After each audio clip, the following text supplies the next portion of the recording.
going to begin then by sharing with all of you our intuitive initial experiences with meditation. Now, we write about this in our book. It's in part one of the book, which, as you may or may not know, part one of our book, What in Hell is With Us, is autobiographical.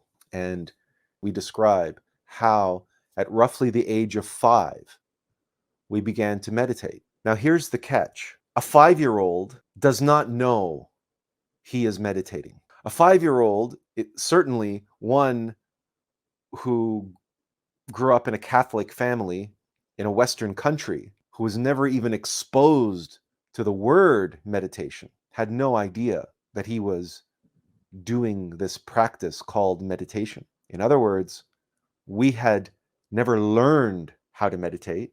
No one ever told us to meditate. We had no idea that this was even a thing that people did outside in the world. All we had was the still soft voice, the intuitive knowing from within that when we close our eyes, there was something in there. There was something in the darkness that was waiting to be discovered, that was calling us, that was beckoning us. And as a 5-year-old might approach the practice, we closed our eyes, and with all of our willpower, we just kept repeating to ourselves, go deeper, go deeper, go deeper. It was like a mantra. It was like a prayer.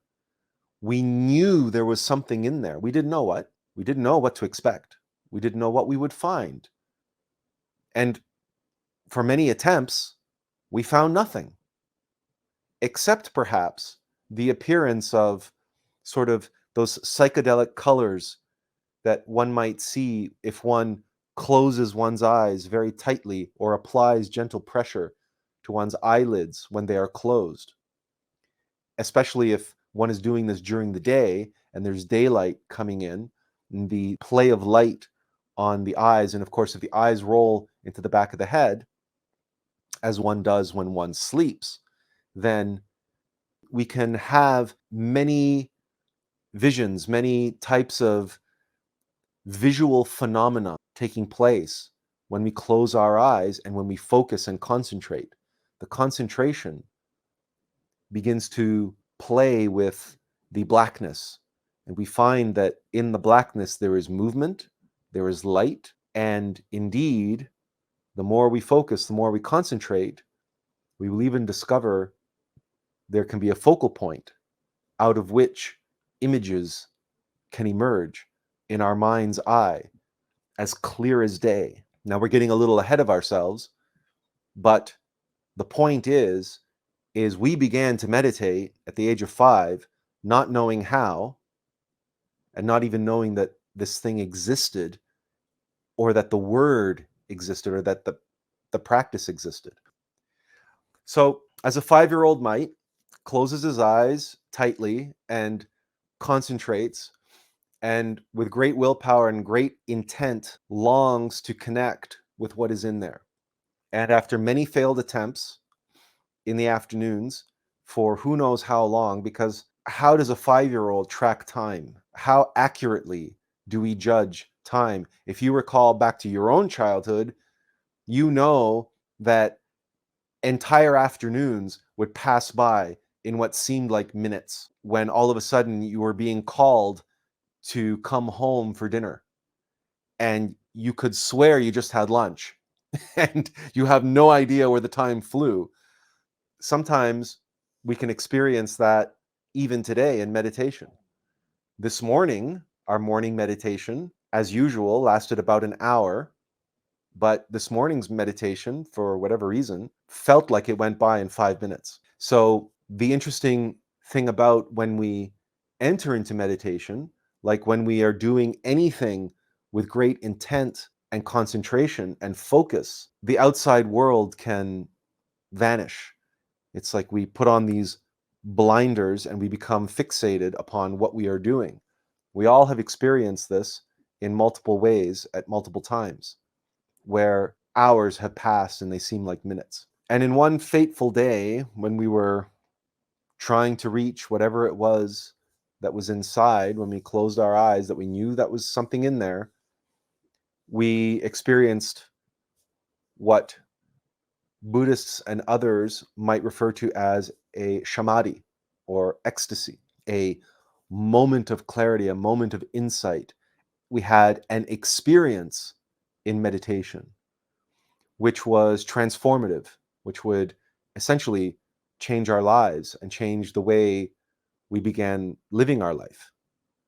And this particular moment was a booming voice which spoke to us. And all it said was, "You have reached the center of your mind." And the voice boomed as if the voice was in the room, because, of course, where we were was entirely in a space that was not in 3D space, it was a higher dimensional space. And so our consciousness was experiencing that space, but we were so unaccustomed. This was an entirely new experience for us. We had never experienced anything like it. So when we heard what seemed to be a voice surrounding us, engulfing us, enveloping us in a full 3D surround sound experience in the darkness of our meditation, we naturally were shocked out of our meditation, opened our eyes, and began looking around the room as a 5-year-old might. And we even opened up the door to our bedroom and looked in the hall, and there was no one around. This was not an imagined experience, and it wasn't a faked experience. It wasn't a misconstrued or misunderstood experience. We had, in this particular session, delved deeply enough within ourself to make a connection. And the connection that we made was, of course, to ourself.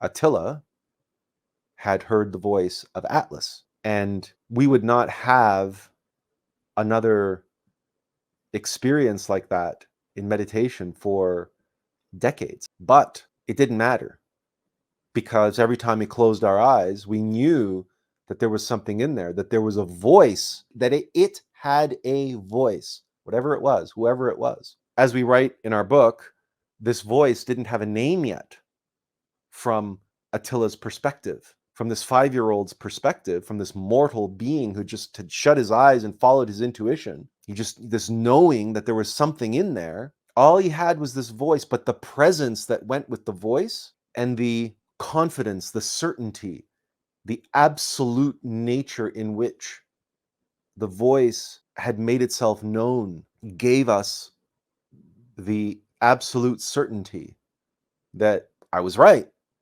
There was something in there, and I had reached it. I had made the connection. And from that point on, I never felt a need to have another experience like that, or like to have a conversation with the voice, because somehow I knew that the voice was always with me.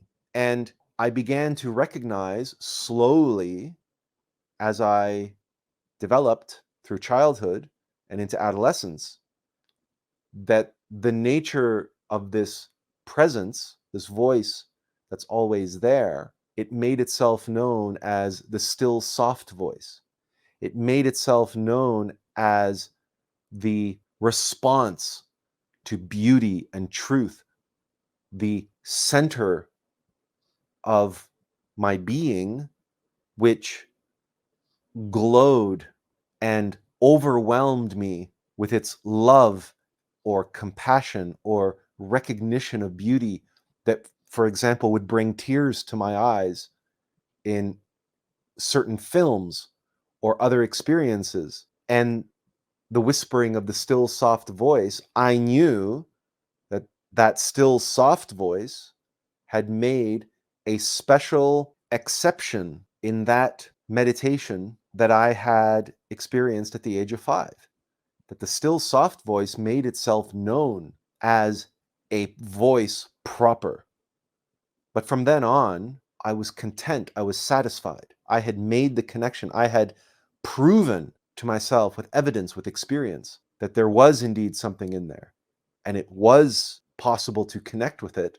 And what's more is, it was always present, even if I forgot about it. And I often did, as you might imagine a child would do, as we become distracted and as we take on responsibilities and interests and hobbies and all the other activities of childhood and adolescence and all the other priorities. And then, of course, all of our egos and everything else, and the false self and the development of the personality, et cetera, et cetera. We just layer on layers and layers and layers and layers. So for many years, I didn't even return to the practice of meditation. And I only learned about the word meditation in high school. And even then, I didn't really understand what people meant by it.